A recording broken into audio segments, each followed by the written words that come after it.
हामी quadratic equation को बारेमा पढ्न गइरहेका छौँ। What is called quadratic equation? Topic के हो क्वाड्रेटिक इक्वेसन। आज हाम्रो टपिक के रहेछ? Quadratic equations. A polynomial equations of second degree. A polynomial equation of second degree is called quadratic equation. Here, a polynomial equation of second degree is called quadratic equation. Other definition of quadratic equations: and equations in which the degree of variable is 2 is called quadratic equations. Clear? And equations in which the degree of variable is 2 is called quadratic equations. Learn. Define. Polynomial equations. Polynomial equation. A polynomial equation of second degree is called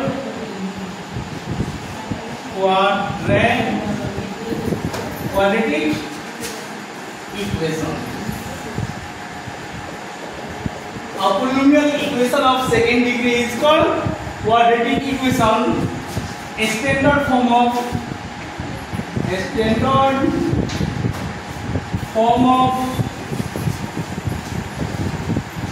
quadratic equation is ax squared plus bx plus c is equals to 0. Ax squared plus bx plus c is the standard form of quadratic equations, where x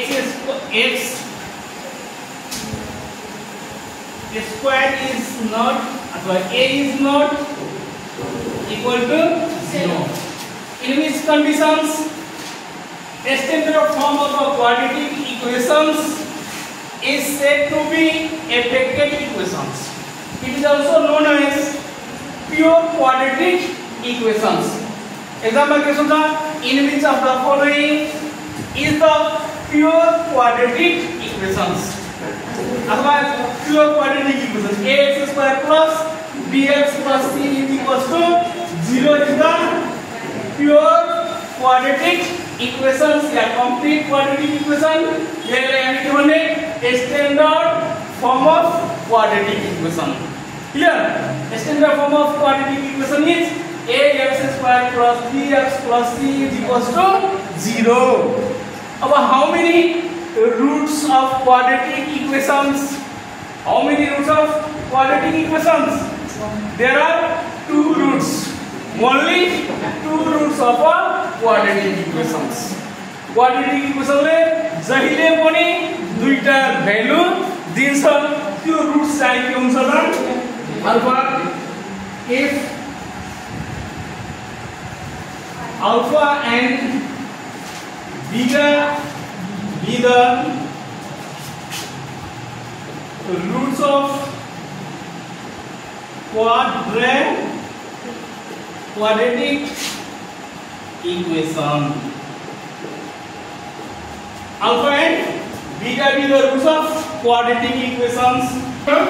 Minus b plus minus b square minus 4ac by 2 is the quadratic equation को यो चाहिँ हाम्रो के भयो? Roots भयो. अब यसमा sum of roots. How to find sum of roots? अथवा हामी के भने nature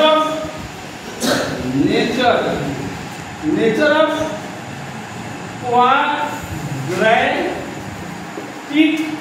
equation. Nature of quadratic equation. Nature of quadratic equation. अब यो quadratic equation को nature केमा डिपेन्ड गर्छ? डिस्क्रिमिनान्ट मा। केमा डिपेन्ड गर्छ रे? डिस्क्रिमिनान्ट। अब डिस्क्रिमिनान्ट के हो? यो हाम्रो के हुन्छ? b² - 4ac =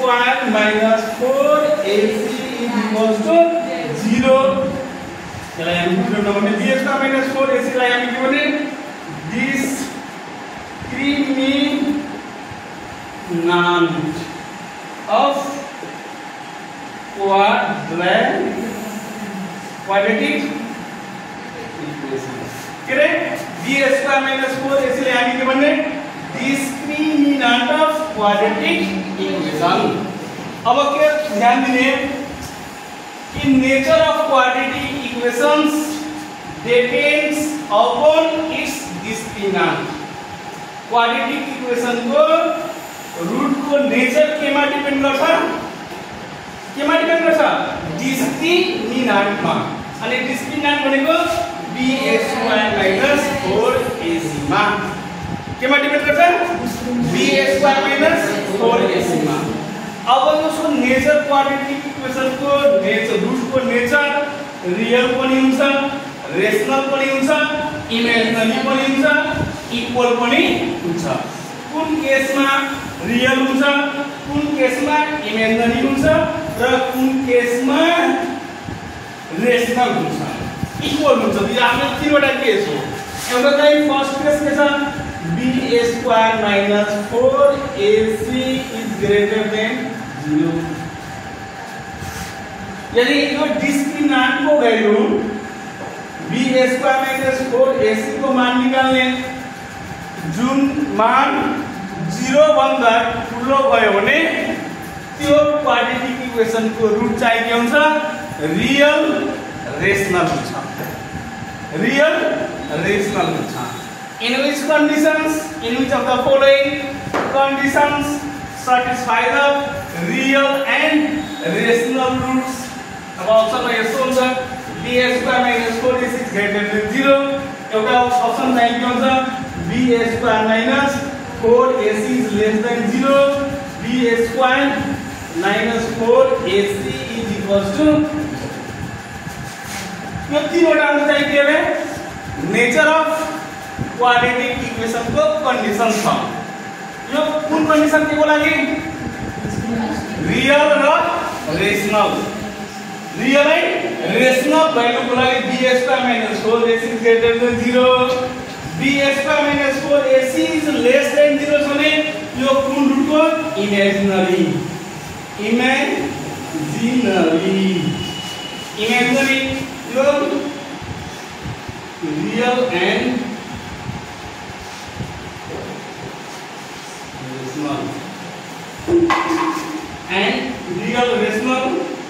real rational and unequal। यो चाहिँ के सानो के हो? रियल पनि हुन्छ, रियल रेशनल बट इक्वल। तीनवटा केस। एउटा चाहिँ b² - 4ac is greater than 0 छ भने के कुन रुट दिन्छ? Real rational and unequal. Real त हुन्छ तर जुन दुईटा मान आउँछ त्यो दुईटा मान चाहिँ के हुन्छ? फरक फरक हुन्छ। x को हामी क्वाड्रेटिक इक्वेसन को गर्छौं जसका दुईटा मान आयो भने त्यो दुईटा मान चाहिँ एउटा आयो 2 अर्को आयो 3, फरक हुन्छ। जस्तो हामी के भने कुन कन्डिसनमा त b² - 4ac greater than 0 र इमेजिनरी रुट कुन बेला आउँछ? b² - 4ac is less than 0 को केसमा इमेजिनरी र b² - 4ac equal to 0 मा real rational but equal. Equal case चाहिँ के हुन्छ? b² - 4ac equal to 0।